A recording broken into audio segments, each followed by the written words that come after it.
all are aware, our city has recently suffered the negative effects of a flash flood that caused a sinkhole to open up on Mosby Court. But first, I would like to recognize and to thank all of our staff who had to deal with the results of this incredible weather event. They worked very hard. They have all had a very long day. I also want to thank Manassas City. They have been very helpful to us during this difficult time. Manassas City has permitted us to create a temporary access to the neighborhood here through Stonewall Park, and we are very appreciative that they have done that. You know, this culvert should have been repaired and fixed over a decade ago. When I and the current governing body learned of the serious condition of this culvert, we immediately prioritized the Mosby culvert and other roads and culverts across the city. Unfortunately, the city was not able to move forward and fix it as soon as we wanted to, because we first had to secure state funding, and that's because of the weak financial condition of the city. This is really the result of not having enough incoming revenue to do all the things we want to do, to fix all the unmet needs and infrastructure needs that the city has. So I will say that going forward, we will continue to prioritize needs of this type because we do not want this to ever happen again. I want to thank you for being here, and now I'd like to turn it over to our city manager, Mr. Laszlo Palko. Okay, thank you, Madam Mayor, and good evening to everybody. As the mayor pointed out this morning at approximately 4:30 a.m., we did have a washout here on Mosby Court. One vehicle was actually washed away approximately 75 yards down a stream. Fortunately, no one was injured, no one was in these vehicles, so we've had no casualties as a result of this event. We immediately established a command post at this location with our public works, police, and fire department. We quickly assessed the situation. We reached out to our regional partners, including the city of Manassas and our utility partners as well. I want to thank them all for everything they've done to coordinate our efforts. Most of all, I want to thank our own city staff as well, especially our public works department. They really stepped up big time. And just from that moment, the main issue with this road is this is the only way in and out for this subdivision of approximately 400 residents. So we knew we had to act quickly to get an alternative route for them in and out. So within a matter of a few hours, our public works crew, with the help again of the city of Manassas public works crew, quickly constructed a road so that by 2 p.m.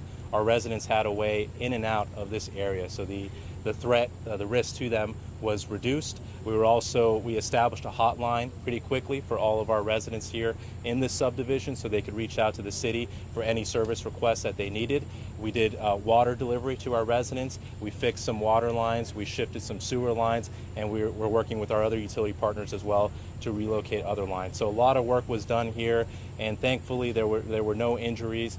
To the mayor's point, this is something that we identified. We're a relatively new team since the mayor was elected along with the newer city council just a few years ago, and they assembled this management team. We've been tackling issues like this head on.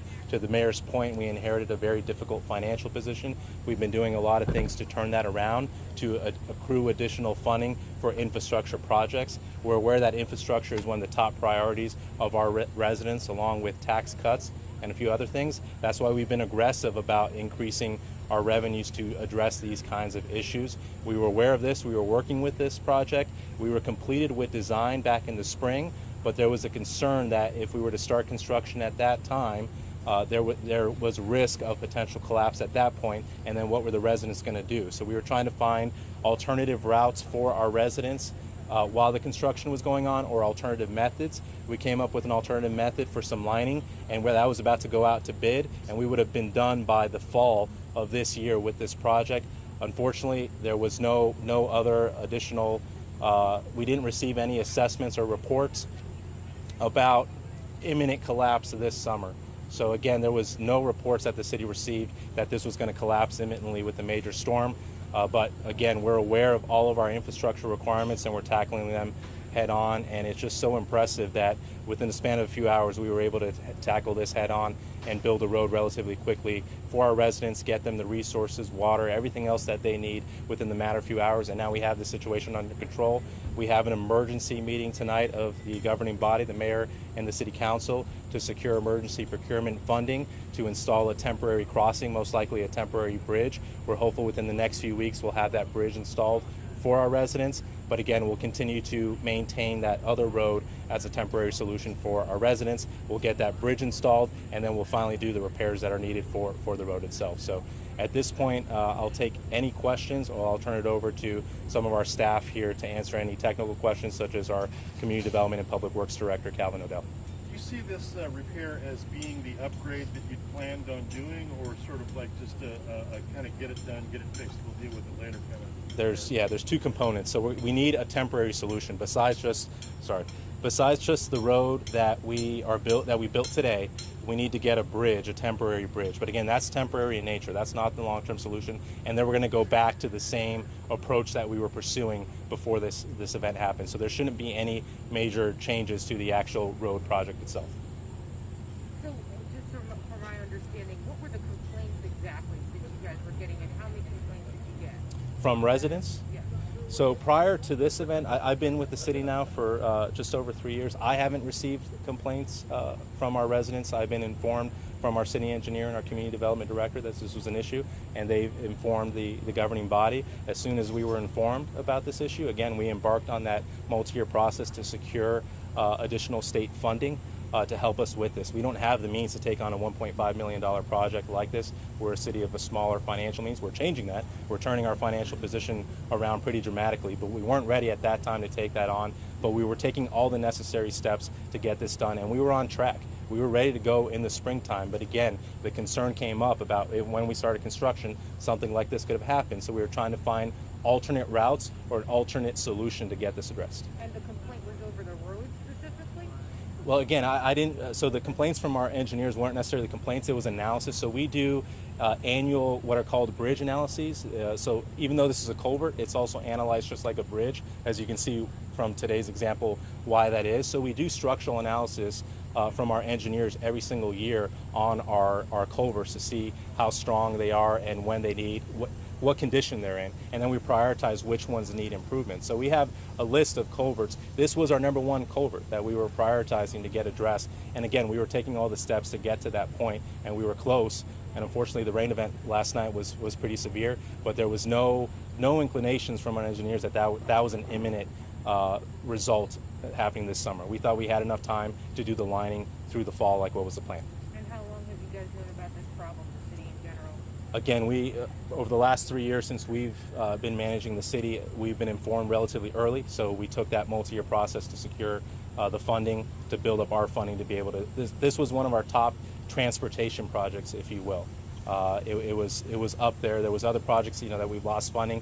Or when we lose funding, we've had to prioritize which projects to move off our CIP. We never touched this project because we always knew that this was a priority. We were always moving 100% ahead with getting this project done. So about 3 years. Correct. So this road right here is not walkable, obviously. So people are using the other road in the back. Yeah, we constructed a road in the back with the coordination and cooperation of our neighbors, the city of Manassas. They allowed us to build a temporary road, and they actually helped us build that temporary road through one of their parks. There's a parking lot just behind this subdivision, so we built a little connector road between a road here and that parking lot, so that residents could get in and out that way. We're going to keep monitoring the condition of that road as well, though. And we are expecting more rain, possibly flash flooding. How are you guys concerned about that? We are, and that's why we're actually going to keep an officer watching that road just to keep, monitoring the integrity. If there's any issues, again, we'll bring out the public works crew to continue to maintain that road. With the mayor's suggestions today, we also evaluated all of our other culverts across the city just on an emergency basis based off the rain events. So we had an engineer come out today and actually evaluate that as well to help clean up those culverts and see if there's any other issues.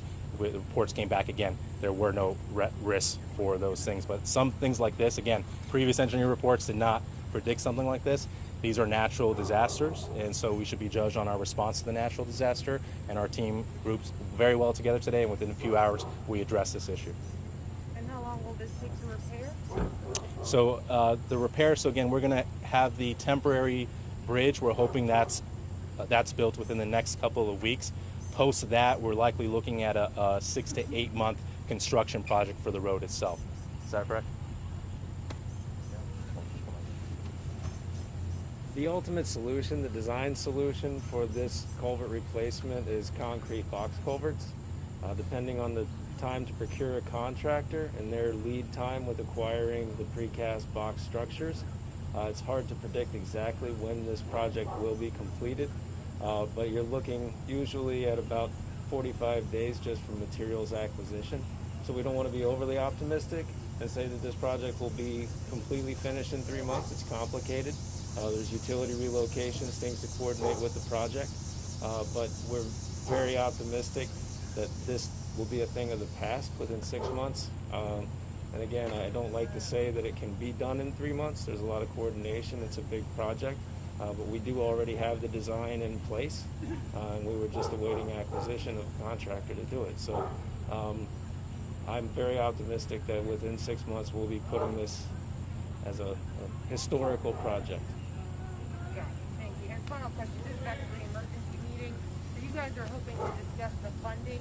What happens if you don't get the money tonight? So no, we'll have the money for the temporary bridge solution, and we already have the approved funding from the state for the larger project. So funding's not, of course, having to use emergency funding is always not helpful for our financial position. Luckily, we've had our delegate reach out directly to the mayor to try to help us get some additional state funding for the emergency. So there's two separate things. There's emergency funding for the bridge solution, and then there's a long-term road repair. We already have the money for the road repair. We're going to have to use city money for the emergency process, but we've already been contacted again by the state and specifically our delegate to see if the state can provide us some assistance as well from an emergency standpoint.